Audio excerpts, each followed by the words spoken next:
자, 8월 1일 금요일자 매일 성경 요한계시록 21장 1절로 8절. 또 내가 새 하늘과 새 땅을 보니 처음 하늘과 처음 땅이 없어졌고 바다도 다시 있지 않더라. 또 내가 보매 거룩한 성 새 예루살렘이 하나님께로부터 하늘에서 내려오니 그 준비한 것이 신부가 남편을 위하여 단장한 것 같더라.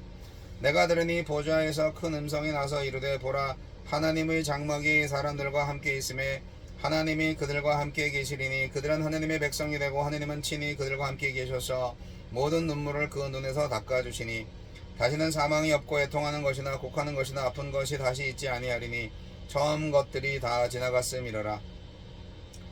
보좌에 앉으신 이가 이르시되 보라, 내가 만물을 새롭게 하노라 하시고 또 이르시되 이 말은 신실하고 참되니 기록하라 하시고 또 내게 말씀하시되 이루었도다. 나는 알파와 오메가요 처음과 마지막이라. 내가 생명수 샘물을 목마른 자에게 값없이 주리니 이기는 자는 이것들을 상속으로 받으리라. 나는 그의 하나님이 되고 그는 내 아들이 되리라. 그러나 두려워하는 자들과 믿지 아니하는 자들과 흉악한 자들과 살인자들과 음행하는 자들과 점술가들과 우상 숭배자들과 거짓말하는 모든 자들은 불과 유황으로 타는 못에 던져지리니 이것이 둘째 사망이라. 자, 새 창조와 새 예루살렘. 요한은 새 하늘과 새 땅 그리고 새 예루살렘의 영광을 봅니다. 그곳은 임마누엘의 약속이 완전히 성취된 곳으로 영원한 안식과 교제가 있습니다. 하나님은 어떤 분입니까? 네, 만물을 새롭게 하십니다. 새 하늘과 새 땅은 종말에 완성될 하나님 나라입니다. 그 나라는 처음 하늘과 처음 땅이 새롭게 변하고 더 이상 바다, 즉 악, 더 이상 바다가 존재하지 않는 완전한 안식과 의의 나라입니다. 하나님은 죄악으로 오염된 이 세상을 새롭게 하실 일을 오늘 내 안에서 먼저 시작하셨습니다. 유혹의 욕심을 따라 썩어져가는 구습을 따르는 옛사람을 벗기시고 하나님을 따라 의와 진리의 거룩함으로 지으심을 받은 새 사람을 입히십니다. 에베소서 4장 22절로 24절. 하나님의 새로운 피조물이 된 나는 고린도후서 5장 17절 하나님이 마련하신 새 하늘과 새 땅을 만날 것입니다. 영원히 우리와 함께 하십니다. 하나님은 창조의 목적과 구원의 목적이 여럿이지만 그 핵심은 교제와 사귐입니다. 죄로 물든 우리가 거룩하신 하나님과 교제를 누리는 길은 하나님 편에서 친히 함께 하시는 것밖에 없습니다. 구약시대에 주어진 임마누엘의 약속은 신약시대의 예수님의 오심과 사역 그리고 성령의 강림을 통해 구체화되었고 새 창조를 통해 완성될 것입니다. 새 창조의 세계는 영원히 우리와 함께 하시는 하나님과 기쁨의 교제를 나누며 참된 안식을 누리는 곳입니다. 천국일 수 있는 것은 영원토록 하나님과 나누는 사귐이 있기 때문입니다. 하나님은 목마른 자에게 생명수 샘물을 값없이 주십니다. 그러나 오직 하나님의 은혜 안에서 믿음을 끝까지 지키는 자, 곧 이기는 자에게만 주십니다. 믿지 않는 자들과 믿지만 두려워하는 자들, 곧 박해와 여러 유혹에 넘어간 자들, 또 두려워하여 거짓말한 자들은 영원한 불못에서 둘째 사망을 맞이할 것입니다. 손해보지 않으려고 혹은 더 큰 성공을 얻으려고 믿음을 저버리는 것은 순간의 영광을 위해서 영원한 영광을 저버리는 일입니다. 믿지 않는 자들과 믿지만 두려워하는 자들이 왜 동급이지? 믿지만 두려워하는 자들은 결국 믿지 않는 자들로 생각하는 건가?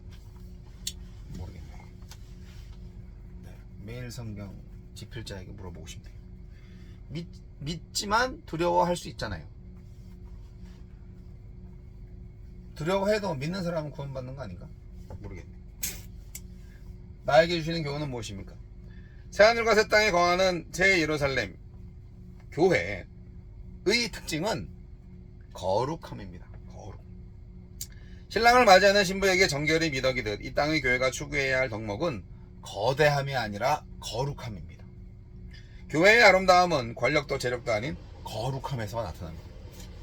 주여, 일상에서 하느님과 교제하는 복을 누리며 정결한 신부로 살아가게 하소서.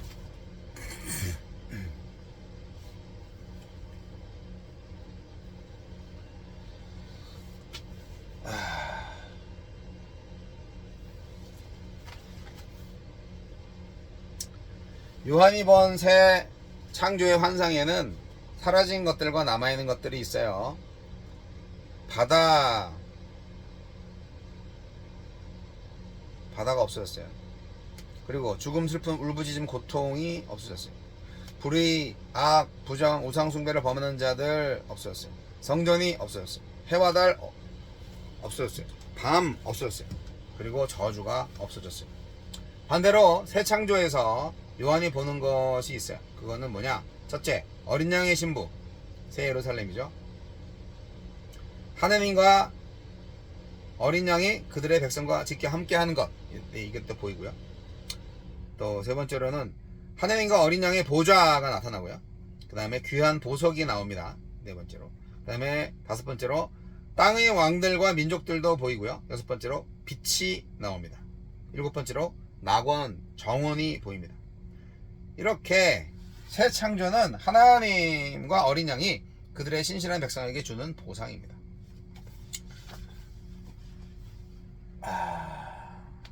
하나님은 원래 그런 곳에 계셨을 테니까. 자, 처음 하늘과 처음 땅은 이렇게 새 하늘과 새 땅으로 대체가 되는 거예요. 짐승이 출몰했던 바다는 사라져요. 네. 어떻게 보면은 갱신과 변혁을 통해서 새로운 차원의 세계가 펼쳐진다, 이렇게 보면 될 것 같아요.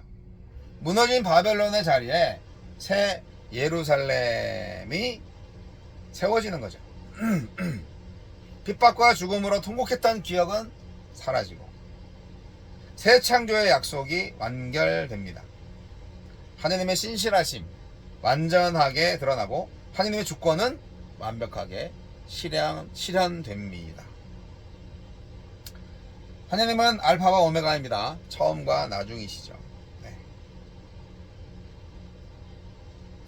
백마탄 주님을 따라 악한 세상에 맞서 싸워 이기는 자들은 하느님의 아들이 돼서 새 창조의 세계를 유업으로 상속하는데요.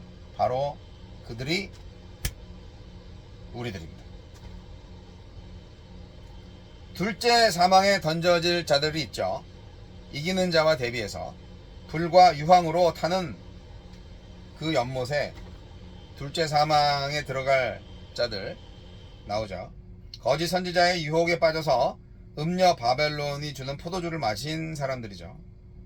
용과 짐승과 바벨론의 부역자가 돼서 악에 동조하고 아주 악을 행하는 사람들이죠. 짐승의 위협에 굴복해서 두려움 가운데 변절하거나 분별 없이 명령에 순종해서 흉악한 범죄, 살인, 음행, 점술, 우상숭배에 참여한 자들이죠. 또한 거짓 신앙으로 자신과 타인을 속이고 만몬 숭배에 귀착한 사람들이죠. 주님은 선택을 촉구하십니다. 정결한 신부가 돼서 새 예루살렘의 영광에 들어갈 것인가, 아니면 불과 유황의 둘째 사망에 들어갈 것인가 결단해야 됩니다. 무천년설에 가까운 오늘날 우리가 살고 있는 세대가 결국 천조당국의 시대다라는 것으로 해석을 한다면 무엇으로 의미할까요? 예수님의 초림과, 그러니까 2000년 전 AD 1년, 실제로는 이제 BC 4년인데, 그리고 예수님 재림하시기 전, 지금이죠. 예. 근데 뭐 1000년이 훨씬 지났죠. 2000년이 넘었죠. 어쨌든 이 시간이 마귀가 사로잡혀 있는 상태고, 왜냐면 예수님이 부활하셨으니까 죽음의 권세가 사라진 거죠. 그리고 하느님과 더불어 우리가 왕노릇한다. 이건 뭐예요? 하느님의 주권이, 하느님의 통치가 지금 이 시간에, 이 시대에 있어진다는 거죠. 실제로 있다는 거죠. 우리가 하느님의 말씀에 순종한다면 그 주권이 현실화되는 것입니다. 이게 놀라운 의미가 있습니다. 우리가 하느님의 나라를 만들어간다는 차원에서 우리가 이 말씀을 잘 곱씹어 볼 필요가 있습니다. 구별되어 있는 거죠. 하느님을 믿지 않고 하느님의 통치를 받지 않는 세상도 분명히 있어요. 차원이 다른 거죠. 같은 시간대에 살고 있어도 차원이 다른 거죠. 우리는 지금 천년왕국에 살고 있는가? 하나님이 다스리시는 세상에 살고 있는가? 아니면 하나님이 다스리는 세상이 아닌 세상에서 내 멋대로 살고 있는가? 인간의 권력에 흡수돼서 살고 있는가? 결국 그것은 이제 용의 권세에 맞춰서 사는 건데, 선택은 우리 몫인가요? 정확하진 않지만 내가 선택한 것이 아니라 하나님께서 나를 선택해 주셨다라는 부분에 있어서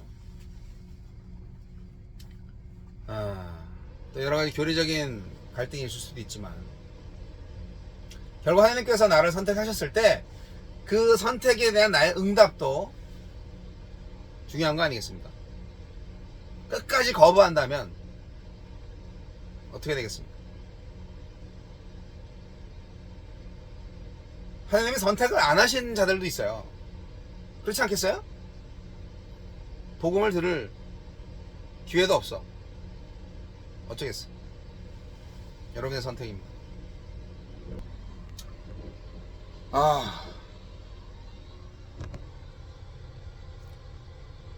하나님, 천국 가고 싶습니다.